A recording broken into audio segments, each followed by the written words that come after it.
इस वक्त corona virus का खौफ हर जगह फैला हुआ है। हर बंदा परेशान है और नफसियाती मरीज़ बनता जा रहा है। क्या सब कुछ यूं ही चलता रहेगा? नहीं, हमें कोरोना वायरस से डरना नहीं बल्कि लड़ना है। गवर्नमेंट ऑफ पाकिस्तान क्या तुर्की तर्ज पर सैनिटाइज़र वॉक थ्रू गेट नहीं लगा सकती, जहां हर 30 मिनट बाद बंदा खुद को सैनिटाइज कर ले और काम करता फिरे? वो सैनिटाइज़र वॉक थ्रू गेट मसाजिद के बाहर, शहरों में दाखिले की जगह और हर गुजरगाह पर लगाए जा सकते हैं।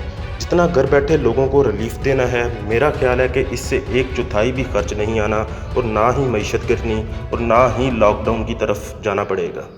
वैक्सीन तो है नहीं इस कोरोना वायरस की, और वो तैयार होते होते 2 साल लग जाएं, तो मेरा सवाल ये है कि क्या 2 साल घरों में मुफ्त खाना खिलाया जाएगा?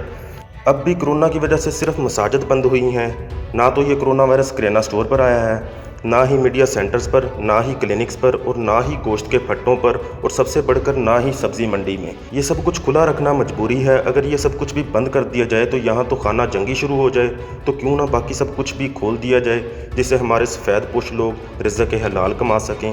खुदा का खौफ करें, मौत से ना डराएं, मौत से लड़ना सिखाएं। एहतियात ज़रूर की जाए, और एहतियात यूँ भी हो सकती है कि हर बंदा चेहरा ढांप कर रखे, हाथ धोता रहे और पैसे का लेन देन डिजिटल तरीक़ा से करे। यहाँ पर इकबाल का एक शेर ज़रूर कहना चाहूँगा, वो फाक़ा कश जो मौत से डरता नहीं ज़रा, रूहे मोहम्मद उसके बदन से निकाल दो।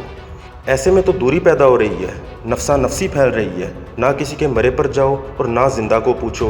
दूर से देखना भी मुश्किल, किसी के छींकने पर 6 फुट उछलकर दूर हो जाओ। इस तरह तो सबसे नफसियाती मरीज़ बन जाएंगे। इंसान की फितरत ही ऐसी है कि वो किसी भी जगह पर बंद होकर ज़िंदगी नहीं गुजार सकता। अगर किसी को बंद कर दिया जाए तो कुछ अरसे में ही वो किसी न किसी बीमारी का शिकार हो जाता या नफसियाती मरीज़ बन जाता है। इस वक्त करने का काम सिर्फ ये है कि इस्लाम के असूलों की पाबंदी की जाए और रोज़मर्रा की ज़िंदगी में एहतियात के साथ वही सैनिटाइज़र वॉक थ्रू गेट जो पूरा बंदा सैनिटाइज़ कर दें, लिबास तक भी वो पूरे मुल्क में तमाम रश वाली जगहों पर लगाए जाएं। हुकूमत को चाहिए कि वो इस तरफ तवज्जो दे और लोगों को नफसियाती मरीज़ बनने से बचाए।